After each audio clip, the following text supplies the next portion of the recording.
Hello, my dear student. I am your science teacher from Saraswati Vidyapeeth Senior Secondary School. Welcome to class third.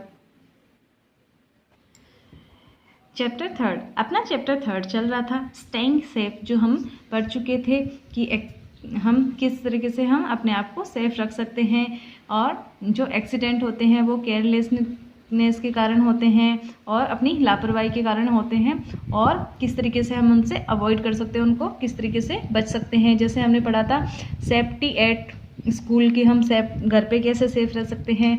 Safety in the playground में हम अपने आप को कैसे सुरक्षित रख सकते हैं। सेफ्टी एट होम कि हम घर पे कैसे सुरक्षित रह सकते हैं। और अब देखिए आज हम पढ़ेंगे safety on the road. Safety on the road कि हम सड़क पे अपने आप को कैसे सुरक्षित रख सकते हैं, कैसे सुरक्षित रह सकते हैं। देखिए walk on the footpath, walk on the footpath, हमें कहाँ चलना चाहिए, हमेशा चलते हैं तब कहाँ चलना चाहिए, फुटपाथ पे चलना चाहिए। Cross the road only at the zebra crossing, और जब रोड क्रॉस करते हैं तो हमेशा किस पे, जेब्रा क्रॉसिंग पे रोड क्रॉस करनी चाहिए। जेब्रा क्रॉसिंग क्या होती है, जो वाइट और ब्लैक स्ट्रिप जो होती है रोड पे लगी होती है उसको क्या कहते हैं, जेब्रा क्रॉसिंग, और हमेशा जेब्रा क्रॉसिंग पे ही रोड क्रॉस करनी चाहिए। नेक्स्ट देखिए before crossing the road, road cross करने से पहले look to our right then to our left and again to our right, हमें अपनी राइट साइड में देखनी चाहिए, पहले हमें दाएं तरफ देखनी चाहिए, फिर हमें लेफ्ट बाईं तरफ और फिर वापस हमें दाईं तरफ। इट मीन्स कि पहले हमें लेफ्ट साइड में फिर पहले हमें राइट साइड में, फिर लेफ्ट साइड में, फिर वापस हमें राइट साइड में देखना चाहिए रोड क्रॉस करने से पहले। Cross only when no vehicles is coming from other side, तो हमें दोनों तरफ देखना चाहिए, लेकिन क्रॉस कब करना चाहिए, जब दोनों तरफ से कोई भी व्हीकल नहीं आ रहा है, बोथ साइड, दोनों साइड से कोई भी व्हीकल्स नहीं आ रहा है, तब हमें क्या करना चाहिए, रोड क्रॉस करनी चाहिए। Do not run to reach the other side of the road even if there is no vehicles on the road. अब हमें डू नॉट रन, कभी भी हमें दौड़ना नहीं चाहिए, दौड़ के दूसरी तरफ नहीं जाना चाहिए, रोड के दूसरी तरफ दौड़ के नहीं जाना चाहिए। Even if there no vehicles on the road, कब मानो कि चाहे उस पे रोड पे कोई व्हीकल हो या ना हो, कभी भी दौड़ के हमें रोड क्रॉस नहीं करनी चाहिए, हमेशा केयरफुली रोड क्रॉस करनी चाहिए कि चाहे व्हीकल्स आ रहे हो चाहे नहीं आ रहे हो, चाहे रोड पे कोई व्हीकल हो या नहीं हो, कभी भी जब हम रोड क्रॉस करते हैं दूसरी तरफ जाते हैं रोड के, तो हमें दौड़ के नहीं जाना चाहिए। नेक्स्ट देखिए फॉलो द ट्रैफिक लाइट्स, और हमेशा जो ट्रैफिक लाइट्स है उनका पालन करना चाहिए, उनको फॉलो करना चाहिए। Cross the road only when the traffic stop, और रोड क्रॉस उसी टाइम करना चाहिए जब ट्रैफिक रुक जाता है कि गाड़ियां आ रही है, व्हीकल्स आ रहे हैं, उस टाइम हमें रोड क्रॉस नहीं करनी चाहिए, जब वो रुक जाए तभी हमें रोड क्रॉस करनी चाहिए। और वेयर्स पॉसिबल यूज ओवरब्रिज और subway to cross the road, और जहाँ तक पॉसिबल हो हमें ओवरब्रिज, पुल के ऊपर या सबवे का यूज करना चाहिए क्रॉस द रोड क्रॉस करने के लिए हमें ओवरब्रिज या सबवे का यूज करना चाहिए जहाँ तक पॉसिबल हो। Do not get it in or get off a moving bus, do not get in or get off a moving बस, चलती हुई बस में, मूविंग बस, चलती हुई बस में ना हमें चढ़ना चाहिए और ना ही हमें उतरना चाहिए। ऑलमोस्ट लोग ये गलती करते हैं कि चलती हुई बस में चढ़ जाते हैं और चलती हुई बस से उतर जाते हैं, लेकिन ऐसा नहीं करना चाहिए, उससे चोट लगने की संभावना रहती है। Do not put our hand or arm out of the bus window, और हमेशा बहुत सारे लोग इसके हैबिचुअल होते हैं कि अपना हैंड बाहर निकाल के बैठते हैं बस से, लेकिन ये चीज़ें गलत होती है। कभी भी अपना हाथ और अपनी बाहें बाहर निकाल के, विंडो से बाहर निकाल के नहीं बैठना चाहिए, ये बहुत ही रिस्की होता है, बहुत ही नुकसानदायक होता है, कभी भी चोट अपने को लग सकती है, तो ये हमें केयरफुल रहना चाहिए। तो हमने क्या पढ़ा, सेफ्टी ऑन द रोड, कि हम रोड पे अपने आप को कैसे सुरक्षित रख सकते हैं, अपने आप को भी और दूसरों को भी कैसे सुरक्षित रख सकते हैं। अब देखिए अगला क्या है अपना फर्स्ट एड। फर्स्ट एड आप सब जानते हैं कि फर्स्ट एड क्या होता है। देखिए ऑलवेज रिमेंबर, हमेशा याद रखना चाहिए, ऑलवेज रिमेंबर, हमेशा याद रखना चाहिए, prevention is better than cure, हमेशा रोकथाम इलाज से, prevention is better than cure, prevention रोकथाम इलाज से बेहतर होता है, यानी कि चोट लगने से अच्छा है कि हम अपने आप को प्रोटेक्ट करें कि फिर उसका इलाज करवाएंगे, इससे अच्छा है क्या कहते हैं, एक ये भी लिखा हुआ होता है ना कि दुर्घटना से देर भली, ऐसा होता है। तब इसमें रोड क्रॉस करते हैं तब वहाँ पे हम बहुत सारी जो रूल्स रेगुलेशन लिखे होते हैं उसमें ये लिखा होता है दुर्घटना से देर भली, तो हमें इतनी जल्दी नहीं करनी चाहिए। इसी तरीके से हम फर्स्ट एड के लिए जैसे अपने आप को प्रोटेक्ट करने के लिए क्या लिखा जाता है, prevention is better than cure, कि हमें रोकथाम से इलाज से रोकथाम बेहतर होता है। अगला देखिए, the immediate help given to a victim of an accident is called first aid.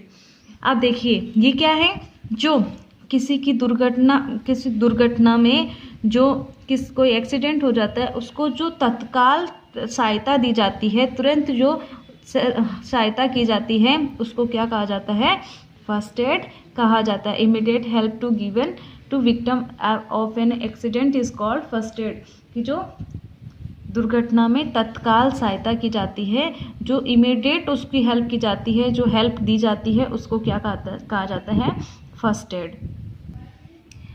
Next देखिए, first aid can be given by anyone, even children like you need to be aware to some simple things to do. First aid किसी को भी दिया जा सकता है, given by anyone किसी को भी दिया जा सकता है, इवन चिल्ड्रन यहाँ तक कि बच्चों को भी दिया जा सकता है, जैसे आप जैसे बच्चों को भी दिया जा सकता है। You need to be aware, लेकिन आवश्यकता ये है कि हम अवेयर रहें किन चीज़ों से, कुछ सिंपल चीज़ों के बारे में हम जान लें, कुछ सिंपल चीज़ों के बारे में हमें पता होना चाहिए। It can be a simple help such a putting a bandaid or washing A cut. हम कर सकते हैं, एक सिंपल हेल्प कर सकते हैं, एक साधारण सी मदद कर सकते हैं, पुटिंग ए बैंडेड लगा के, और वॉशिंग ए कट, जहाँ कट लग जाता है उसको वॉश करके एक साधारण मदद हम कर सकते हैं। If an accident happen and a person get hurt, the first thing is not to be panic. अगर कोई दुर्घटना हो जाती है, अगर किसी को चोट लग जाती है, ऐसी कोई दुर्घटना हो जाती है and a person get hurt, और अगर किसी व्यक्ति के चोट लग जाती है देन या वो घायल हो जाता है, the first thing is not to be panic, पहली चीज़ ये होती है कि घबराए नहीं, इतना पैनिक नहीं हो, ट्राई टू कीप कूल, उसको कूल ठंडा रखने की कोशिश करें, उसको सहारा दे, and help the injured person, और उसकी सहायता करें, उसकी मदद करें, ना कि घबराएं या और उसको भी नहीं डराएं कि ऐसा हो जाएगा, इस तरीके की बातें नहीं होनी चाहिए। पहले उसकी हमें हेल्प करनी चाहिए, उसको एक तसल्ली देनी चाहिए, एक सहारा देना चाहिए, एक हेल्प देनी चाहिए, पैनिक नहीं होना चाहिए, घबराना नहीं चाहिए। नेक्स्ट देखिए, first wash your hand with soap to kill germs before giving the first add.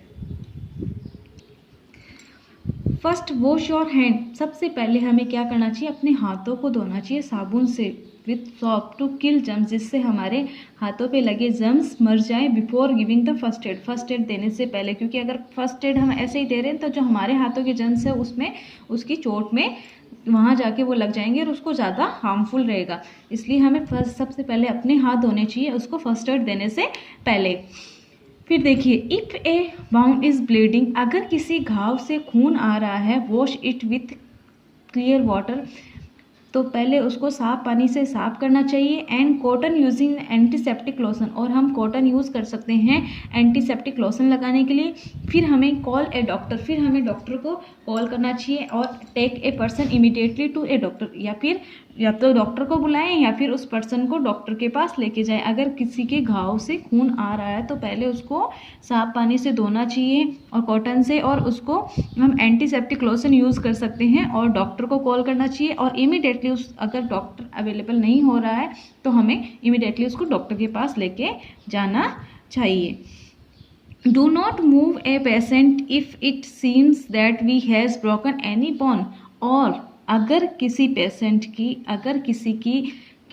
को इतनी चोट लग गई कि उसकी हड्डी अगर टूट जाती है, ब्रोकन एनी बोन, कोई भी अगर हड्डी टूट जाती है तो उसको डू नॉट मूव, उसको मूव नहीं करवाना चाहिए, उसको चलाना नहीं चाहिए। Take a injured person carefully to dispensary, तो उसको हमें कहाँ, औषधालय में लेके जाना चाहिए, केयरफुली ध्यान से उसको लेके जाना चाहिए। तो ये था फर्स्ट एड कि हम कैसे फर्स्ट एड का यूज़ कर सकते हैं, किस तरीके से हेल्प कर सकते हैं एक इंजर्ड पर्सन की, एक घायल पर्सन की, या फिर किसी को जिसको चोट लग जाती है उसकी कैसे हम मदद कर सकते हैं। तो ये था अपना चैप्टर जो आज यहाँ कंप्लीट हो गया है। अब आज हम इसके कुछ क्वेश्चंस करेंगे। देखिए, tick the correct option, tick the correct option. First देखिए, we should not play on the park, road or streets. जो पार्क में हमें नहीं खेलना चाहिए, रोड पे या फिर स्ट्रीट्स जो गलियों में नहीं खेलना चाहिए। तो कहाँ नहीं खेलना चाहिए, ऑन द रोड, रोड पे हमें नहीं खेलना चाहिए। तो इसमें करेक्ट कौन सा हो जाएगा, रोड। नेक्स्ट देखिए, prevention is the always better than. अभी हमने पढ़ा था कि प्रिवेंशन से बेटर क्या है, क्योर। जो हमें रोकथाम से, इलाज से बेहतर क्या है, रोकथाम है। अब देखिए, filling the blanks, filling the blanks, हम इनको सुटेबल वर्ड से फिल करेंगे। आर एनी अनफोर्सिन हैपन्स, जो किसमें एक्सीडेंट किसी भी ऐसी चीज़ों से हो सकता है, किससे, तो इसमें क्या हो सकता है, अनफोर्सिन कोई जो अप्रत्यक्ष सी कुछ भी ऐसे अप्रत्यक्ष हो सकता है, जैसे एक्सीडेंट किसी भी तरीके से केयरफुल नहीं रहने से हो सकता है। तो इसमें क्या जाएगा, एक्सीडेंट, एक्सीडेंट्स। नेक्स्ट देखिए, accidents occur mostly due to, mostly accident किस कारण से होते हैं। तो हम चैप्टर पढ़ाए थे तब हमने पढ़ा था किस कारण हो सकते हैं, केयरलेसनेस, किसके कारण, केयरलेसनेस, जो हम केयरफुल नहीं रहते हैं, सावधानीपूर्वक नहीं रहते हैं, इस कारण से मोस्टली एक्सीडेंट किस कारण होते हैं, लापरवाही के कारण होते हैं, केयरलेसनेस के कारण होते हैं। नेक्स्ट देखिए, डू नॉट प्ले इन, हमने देखा था कि कहाँ नहीं खेलना चाहिए, तो चैप्टर पढ़ा था तब आया था ना, कहाँ नहीं खेलना चाहिए, वेट एरियाज, गीले क्षेत्रों में नहीं खेलना चाहिए। वेट एरियाज, गीले क्षेत्रों में नहीं खेलना चाहिए जहाँ पे फिसलने से चोट लग सकती है। नेक्स्ट देखिए, डू नॉट टच और विथ वेट हैंड और वेयर फिट, कभी भी टच नहीं करने चाहिए गीले हाथों से और नंगे पैरों से। किसको टच नहीं करना चाहिए, इलेक्ट्रिकल, इसमें क्या जाएगा, इलेक्ट्रिकल गिरटिस्ट एंड जो प्लग्स, तो हमें गीले हाथों से और जो नंगे पैरों से टच नहीं करना चाहिए। नेक्स्ट देखिए, we should cross the road only at the, क्या पढ़ा था अभी हमने, we should cross the road only at the zebra crossing, हमेशा जेब्रा क्रॉसिंग पे रोड क्रॉस करनी चाहिए। तो इसमें क्या जाएगा, जेब्रा क्रॉसिंग, जेब्रा क्रॉसिंग पे हमेशा रोड क्रॉस करनी चाहिए। फिर देखिए, we should wash our hand with to kill germs before giving the first aid. अभी हम पढ़ के आए हैं इसको कि हमें वॉश करना चाहिए अपने हाथों को, टू किल जर्म्स, जर्म्स मारने के लिए, before giving the first aid, first aid देने से पहले। तो किससे हाथ धोने चाहिए, साबुन से। तो इसमें क्या जाएगा, सोप विथ सॉफ्ट। अब देखिए, ये हमारा ए और बी कंप्लीट हो चुका है, ए और बी कंप्लीट हो चुका है। आई होप आपको अच्छे से समझ आया होगा। और आज का आपका वर्क है कि आपको थर्ड चैप्टर के क्वेश्चन ए और बी कंप्लीट करने हैं अपनी नोटबुक में, सुंदर सुंदर राइटिंग में आपको करने हैं। आई होप आपको चैप्टर भी अच्छे से समझ में आया होगा। और कल अपन आगे की क्लास में हम कंटिन्यू करेंगे। और आज का वर्क आपका ए और बी आपको अपनी नोटबुक में neat and clean hand writing में अच्छे से लिखने हैं और लर्न करने हैं। Have a nice day. Thank you so much.